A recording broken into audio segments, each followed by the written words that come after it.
هذا وجب التسجيل ديالها انه في غياب اراده سياسيه ما يمكنش لنا نكافحوا الفساد. علاش؟ لان بدون اراده سياسيه ما يمكنش نخرجوا من دوله ديال الريع الى دوله الانتاج.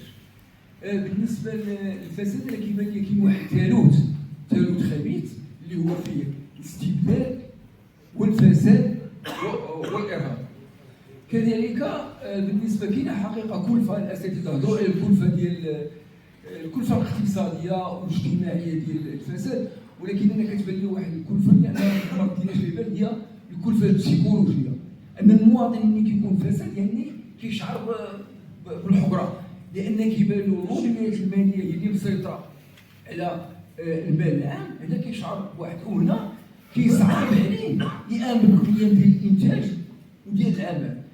بالنسبه واقعيا التقرير ديال الهيئه الوطنيه للنزاهه والوقايه من الشؤون المحرمه ديالها خرجت بواحد الخلاصه كتقول بان جميع القطاعات الحكوميه والمؤسسات كيضربها الفساد. هذا التقرير والتقارير الاخرى مثلا ديال مجلس المنافسه تقابلوا من طرف الحكومه بالتجاهل او الطعن فيها.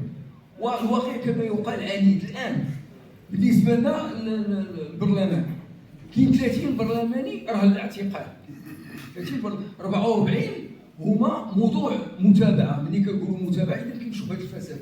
بالنسبه للجامعات الترابيه كاين 20 رئيس ديال الجامعه اللي هو راه الاعتقال، كاين 100 رئيس ديال الجامعه اللي هو تا هو محط متابعه. هذا ناهيك على المسطره ديال العزل الفصل 64 من القانون التنظيمي 14 على 113.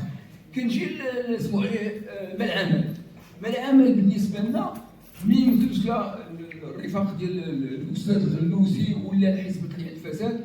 ضروري خص من واحد الكتله اولا.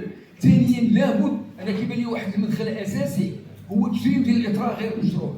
خص مراجعه ديال القانون ديال التصريح في الممتلكات يشمل كذلك الناس المسؤولين الرئيسيين على تدبير الشأن العام.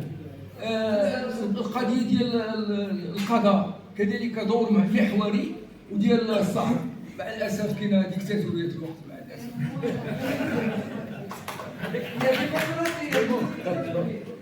يونس